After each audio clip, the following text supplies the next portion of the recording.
Ya, ada lagi. Hadis halaman 6 masuk halaman 7 dari brosur yang bertemakan tentang tawadhu. Dari Abu Hurairah, dari Rasulullah Sallallahu Alaihi Wasallam, beliau bersabda, sedekah itu tidak akan mengurangi harta, dan tidaklah Allah menambah kepada seorang hamba yang pemaaf kecuali kemuliaan, dan tidaklah seseorang bertawadhu karena Allah kecuali Allah mengangkat derajat orang itu. Hadis riwayat Muslim juz 4 halaman 2001 nomor 69. Pertanyaan, mohon dijelaskan pada kalimat dan tidaklah Allah menambah kepada seorang hamba yang pemaaf kecuali kemuliaan. Ini maksudnya bagaimana? Mana qasad sadaqatun min malin. Sedekah itu kata Nabi tidak mengurangi harta. Yang ada menjadikan harta itu semakin bertambah dan lebih berkah. Kemudian wa ma zadallahu 'abdan bi'afwin illa 'izzan. Tidaklah Allah menambah pada seseorang yang pemaaf itu kecuali kemuliaan. Nah, ini yang ditanyakan. Jadi punya sifat pemaaf, mudah memaafkan kesalahan orang lain, itu perbuatan yang mulia. Karena kita melakukan satu perbuatan yang mulia, maka Allah pun akan menambah kemuliaan demi kemuliaan kepada kita yang punya sifat pemaaf. Ternyata tidak gampang memaafkan orang lain itu. Ternyata tidak mudah. Andai kata mudah, niscaya Allah tidak akan perintahkan kita untuk menjadi pemaaf. Kalau memaafkan itu mudah, niscaya semua orang menjadi pemaaf. Namun kenyataannya sulit. Hanya orang-orang yang bertakwa kepada Allah sajalah yang punya sifat pemaaf. Bahkan sebelum orang yang menyalahi dirinya minta maaf, dia sudah memaafkan. Ternyata hanya hamba-hamba Allah yang bertakwa, yang punya sifat pemaaf. Tidak semua orang yang ngaku Islam bisa menjadi pemaaf. Karena belum tentu setiap orang yang ngaku Islam itu dinilai oleh Allah sebagai hambanya yang bertakwa. Belum tentu. Nah, bagaimana biar orang yang ngaku Islam termasuk kita ini bisa menjadi hamba Allah yang bertakwa? Maka ketentuan-ketentuan dari Allah, syarat-syarat dari Allah untuk menjadi hambanya yang bertakwa, berusaha kita penuhi. Memang secara sederhana kita mudah mengatakan takwa itu apa toh? Insya Allah kita pun semua bisa menjelaskan secara ringkas dan sederhana.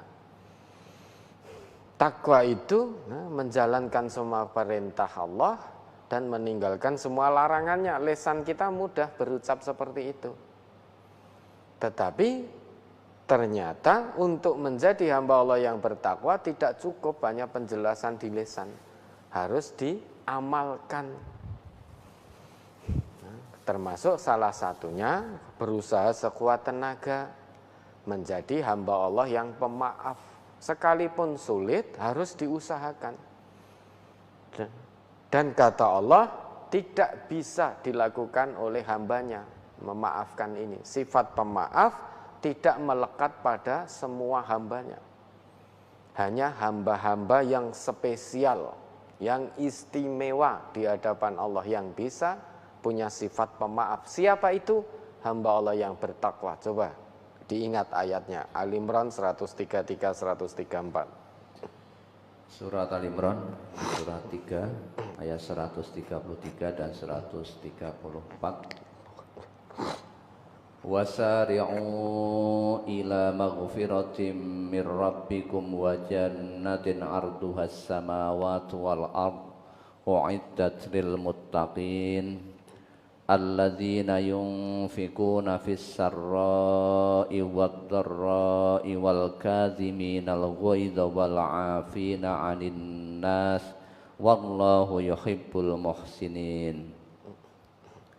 Dan bersegeralah kamu mencari ampunan dari Tuhanmu dan mendapatkan surga yang luasnya seluas langit dan bumi yang disediakan bagi orang-orang yang bertakwa, yaitu orang-orang yang berinfak baik di waktu lapang maupun sempit, dan orang-orang yang menahan amarahnya dan memaafkan kesalahan orang lain, dan Allah mencintai orang-orang yang berbuat kebaikan.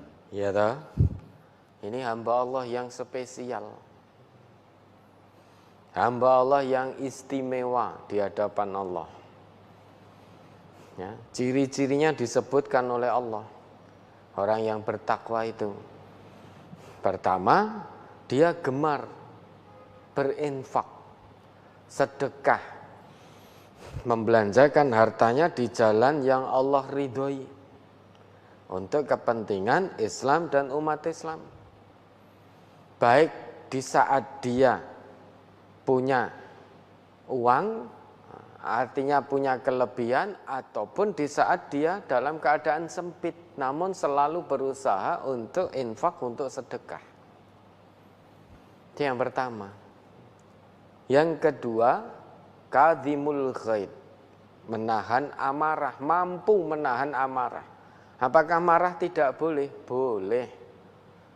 Namun yang tidak boleh, marah itu dilampiaskan, itu yang tidak boleh. Karena kalau ingin menjadi hamba Allah yang bertakwa, saat marah ditahan amarahnya, jangan dilampiaskan kepada siapapun. Boleh marah, wong kita manusia. Di dunia ini, ya, kalau tidak marah, sedih, bahagia sudah. Maka marah itu pun juga boleh. Namun karena kita sebagai orang Islam ada aturannya. Marah jangan kamu lampiaskan, tetapi kamu tahan. Nah, kalau sampai hari ini kita marah masih meledak-ledak, emosional, masih kita lampiaskan, mungkin dengan pelampiasan kepada keluarganya, bantingi apa-apa, mukul apapun yang ada di sekitarannya, ucapannya kotor ketika marah, berarti melampiaskan amarah.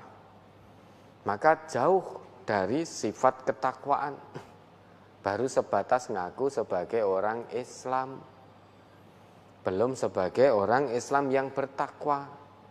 Karena salah satu persyaratan untuk menjadi hamba Allah yang bertakwa tidak terpenuhi. Karena marah masih meledak-ledak, masih dilampiaskan, baik dengan perbuatan maupun dengan ucapan. Ucapannya kotor, misuh-misuh, bentak-bentak, mencaci maki,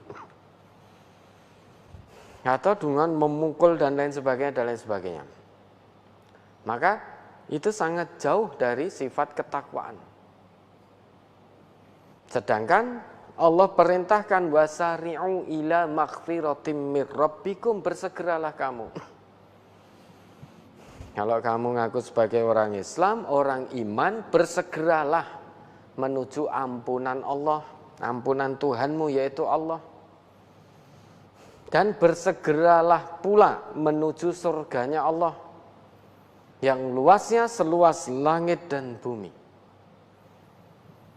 Sayangnya, surga yang seluas langit dan bumi itu hanya Allah sediakan khusus bagi hamba-hambanya yang istimewa, yaitu hambanya yang bertakwa. Siapa? Yaitu yang gemar bersedekah baik di waktu longgar maupun waktu sempit. Artinya kalau ingin menjadi hamba Allah yang bertakwa, menginginkan surganya Allah, penuhi dulu ini syarat dari Allah ini.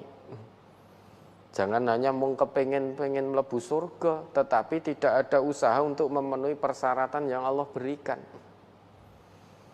Nah, kita aja ngelamar pekerjaan di satu tempat, persyaratan untuk diterima bekerja itu diri oke banget saja. Banyak kok kita yang berusaha untuk memenuhi persyaratan itu. Tujuannya apa? Biar diterima kerja di tempat itu. Kita ingin mendapatkan sertifikasi, misalkan syaratnya apa? Diri harus ini, harus itu, harus ini dan lain sekalian. Ngajar sekian jam ini itu. Banyak manusia yang berusaha sekuat tenaga, rela berlelah-lelah, rela berletih-letih untuk memenuhi persyaratan agar lolos sertifikasi. Agar bisa diterima di tempat kerja itu. Sekalipun salah satu syaratnya siap bekerja dalam tekanan. Siap bekerja dalam target. Itu banyak orang itu yang berusaha sekuat tenaga mencurahkan segala daya, upaya dan potensi untuk memenuhi persyaratan diterimanya kerja. Lah ini Allah berikan syarat, bukan hanya diterima di tempat kerja. Yang Allah janjikan adalah surga. Allah berikan syarat. Yang pertama, gemar infak, gemar sedekah. Jadi sedekah infak tidak harus menunggu kaya dulu, engko nek sugih. Nanti saya kalau kaya mau sedekah infak sekian, wes ora kelakon minggu. Begitu kaya tenan eman-eman. Wah lagi 10 juta kurang, nanti kalau punya 100 juta saja saya mau infak sedekah ini itu dan lain sebagainya. Dapat 100 juta tiba-tiba jadi kurang lagi karena kebutuhan gaya hidupnya bertambah. Maka sedekah itu tidak perlu nunggu kaya. Bahkan oleh Nabi dikatakan bersedekah meski hanya dengan sepotong kurma itu dinilai sedekah. Kalau sedekah nunggu kaya, infak nunggu kaya, nunggu punya yang lebih, ada potensi kelakon itu nanti.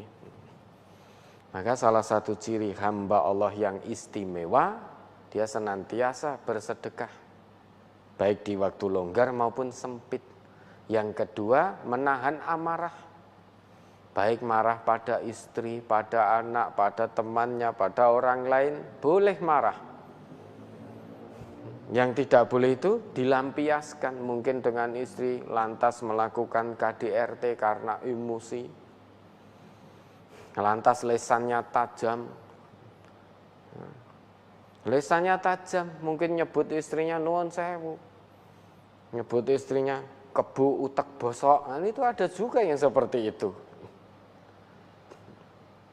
Ada yang menyebut istrinya kebu utek bosok. Piye kuwi kebu utek bosok itu? Terus ada lagi yang misuh-misuh pada istrinya. Nuwun sewu ya. Harus kita tirukan biar jelas. Mengata-ngatai istrinya, nuwun sewu, mohon maaf, goblok, pekok, tolol dan lain sebagainya. Itu berarti marah terlampiaskan, tidak bisa menahan. Mungkin dengan anaknya juga seperti itu, ada juga. Nah, kalau ini dilakukan maka masih jauh dari sifat takwa, belum menjadi hamba Allah yang istimewa. Karena belum bisa menahan amarah. Kemudian yang ketiga, wal afina 'anin nas. Nah, ini yang ditanyakan tadi. Salah satu ciri dari hamba-hamba Allah yang spesial, yang istimewa, yang Allah sediakan surga khusus untuk dirinya, dia punya sifat pemaaf. Jadi mudah memaafkan kesalahan orang lain. Bahkan sebelum orang lain itu meminta maaf pada dirinya, sudah dia maafkan. Mungkin dia dibohongi oleh seseorang, mungkin dibelinjani janji, mungkin difitnah, dituduh, dengan sesuatu yang tidak pernah dilakukan, terlintas dalam benak pun perbuatan itu juga tidak pernah.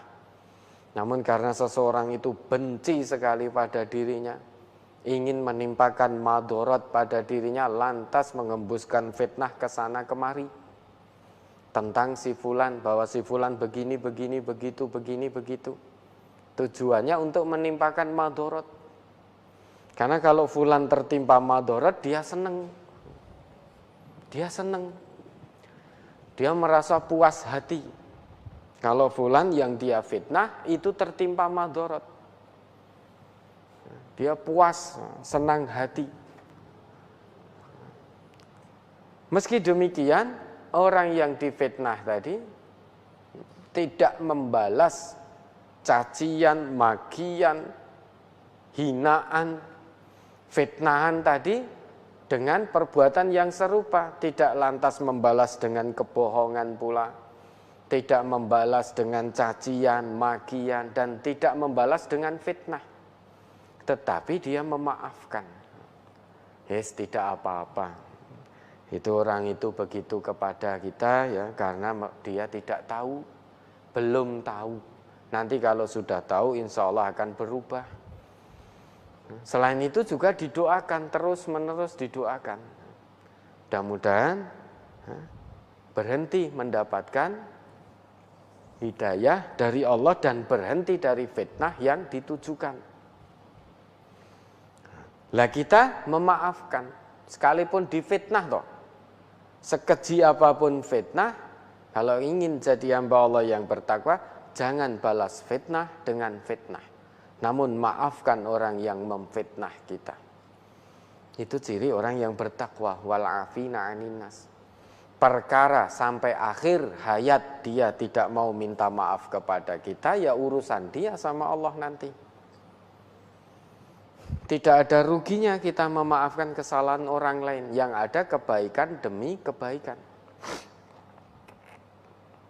Perkara dia tidak mau bertemu dengan kita, tidak apa-apa. Jangan dituruti lantas kita juga tidak mau bertemu. Kalau tidak mau bertemu, podo-podo ra gelem ketemune ya podo dine. Sama saja. Fayu'ridu hada wa yu'ridu hada. Yang ini melengos, yang ini melengos. Yaltaqiyani fayu'ridu hada wa yu'ridu hada. Ketemu keduanya, yang memfitnah dan yang difitnah. Kemudian yang memfitnah melengos, yang difitnah juga melengos, nggak mau ketemu karena sudah difitnah. Yang memfitnah juga tidak mau ketemu karena benci sekali dengan orang tersebut.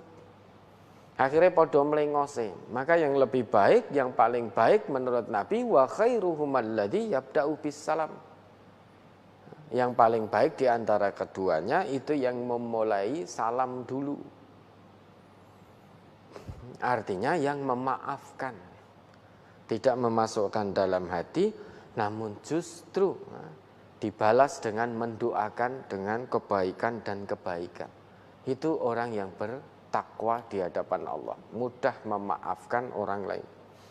Tidak semua orang sekalipun wis ngaku Islam toh, itu mudah untuk memaafkan kesalahan orang lain. Makanya sifat pemaaf hanya melekat pada hamba Allah yang bertakwa, hamba yang istimewa. Tidak melekat pada setiap orang yang ngaku Islam, tidak. Hanya melekat pada orang Islam yang pemaaf. Itulah orang yang bertakwa sesungguhnya di hadapan Allah, sehingga masuk dalam status kehambaan Allah. Fadkhuli fi ibadi. Kalau sudah disahkan status kehambaannya oleh Allah, maka wadkhuli jannati, masuklah dalam surgaku. Ganjarannya surga dari Allah. Ya, jadilah hamba-hamba Allah yang mudah memaafkan kesalahan orang lain. Sekalipun kita dicaci, dimaki, dielek-elek, difitnah dan lain sebagainya, sudah maafkan. Balas dengan perbuatan yang baik. Ini teori kebenaran Quran, teori kebenaran sunnah.